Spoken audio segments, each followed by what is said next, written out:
I think spending many hours in a Land Rover, the fact that they're too damned narrow and they're noisy, and what's worse is the heaters are bloody useless.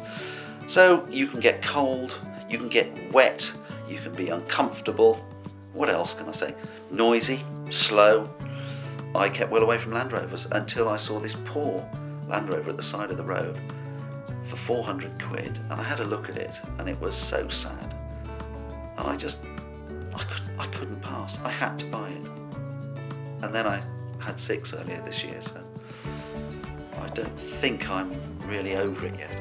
My name is Stephen John Orr Cooper, and I am the proprietor of Tardebigge Cider. I'm a craft cider maker, or artisan cider maker. I make cider from 100% apple juice. It started in about 1986, and I had 2 Worcester pomain trees, or was it 3? And they dumped all the fruit on the floor in about 3 minutes. So the first summer, I shoveled all the fruit into the compost heap. The following year I was ready for it, and with the use of a car jack, a lump of wood, some 3B2, I made myself a little press, and thumping the apples with a piece of wood, made some juice, and made my first gallon of cider.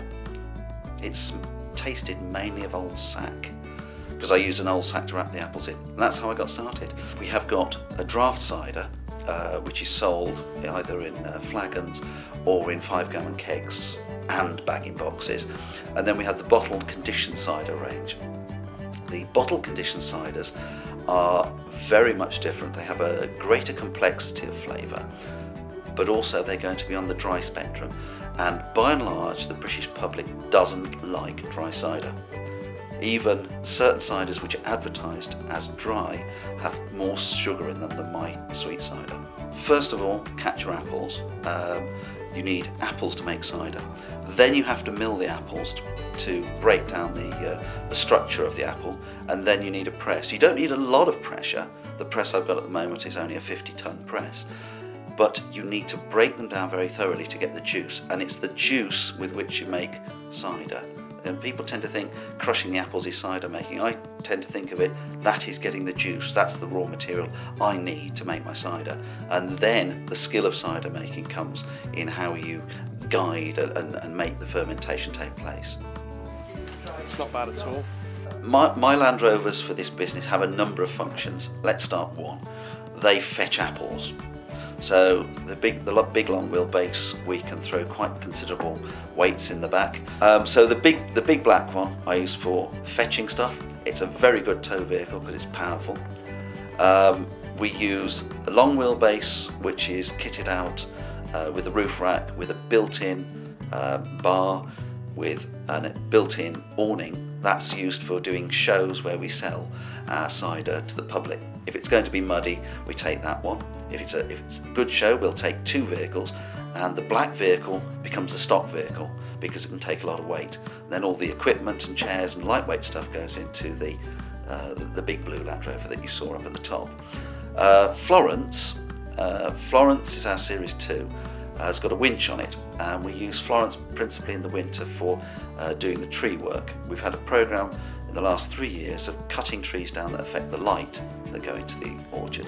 So Florence is our forestry vehicle. Also with the back down we can get an indecent amount of wood in the back of it.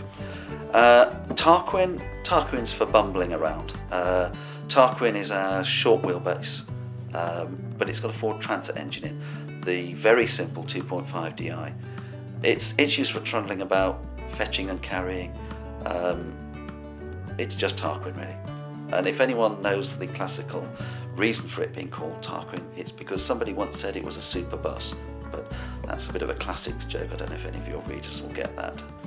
The reason why people get so bitten by them, and many years ago in the military I said I'd never have another Land Rover or never own one because they're noisy and rattly and they're actually too narrow. It's because it's a platform and you fit it out to do what you want that vehicle to do.